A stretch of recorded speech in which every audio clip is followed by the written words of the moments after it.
Hey, welcome back, D-Fits. Going over your standard kipping pull-up today. We're going to actually talk about a little bit of a strict pull-up and a kipping pull-up. First thing we want to do is make sure that when we're hanging on this bar, we want to keep our shoulders internally rotated back and down. Okay, so a collapsed shoulder is going to look like my shoulders out of socket and my neck is just hanging down and I'm not doing anything to support, and you'll feel your armpit stretch. That's not a good position for your shoulder. Okay, you're going to maybe see some injury, maybe see some abnormal soreness. Don't want to do that. We want to make sure that we're keeping them stable. Okay, so you're going to see that when I'm hanging, I'm making sure that my shoulders are internally rotated back and I'm not just collapsed. First thing we're going to do. Next thing, we keep our body completely tight. All right, so my just like squats or anything else, my core is engaged. Okay, so I'm tight on my core. I'm keeping my legs straight and together.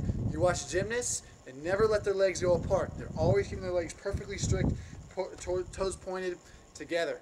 Okay, so that's what you want to do in order to have that midline stability during the movement. So in a strict pull-up, my shoulders are tight, legs are together, abs tight, come up, back down. Not collapsed, staying up, down, down. Making sure I'm fully extending on my elbows when I come down, okay?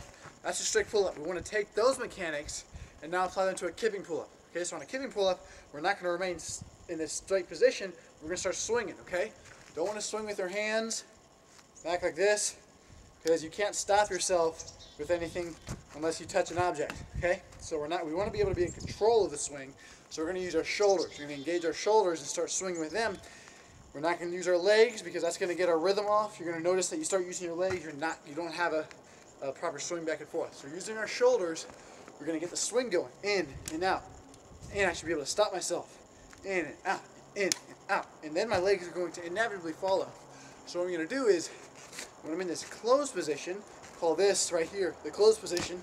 When I'm in that closed position, that's what's going to really initiate my momentum to start the progression of the kipping pull-up. So what I'm going to do is, when I'm in that closed position, I'm going to, the hip flexors right here that we talked about in our squat, I'm going to flex those hips, closing the gap between my thigh and my stomach. I'm going to flex them just a little bit, and then I'm going to mule kick out. Okay? So when I'm in this closed position, I flex up my feet, my legs, like this you should say. Flex up my legs, keeping my legs together, like I was talking about in the strict pull-up, and then we're going to mule kick out, and we're going to pull down on the bar like this. So you'll notice you go to a gym, you have those lat pull downs, do those movements where you keep your arms straight, you come down. Many of us have done those. We're going to simulate that movement on the bar. So our legs are together, they're flexed, closed position, pulling this bar down. We're going to try and close our body, but what our legs are doing is they're going to eventually mule kick with the hips popping out. Okay, so it's going to look like I'm in, closed. So you saw how I brought this bar down, but I kicked out, and my hips popped out, and I was in that extended position of my body. Now when you're up above the bar, the trick to initiating actual repetitions and not just, dropping down, which is not going to be conducive to doing reps, you want to push off that bar as if you were bench pressing the bar.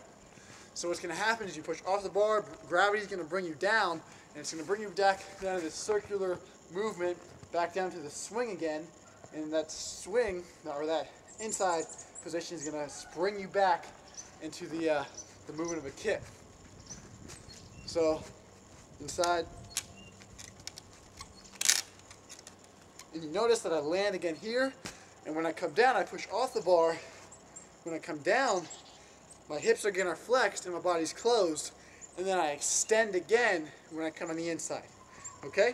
That's your strict and your kipping pull-up. Go and practice those. You're going to need to know the kip when it comes to high volume pull-up exercises, and it'll really help you out. Okay?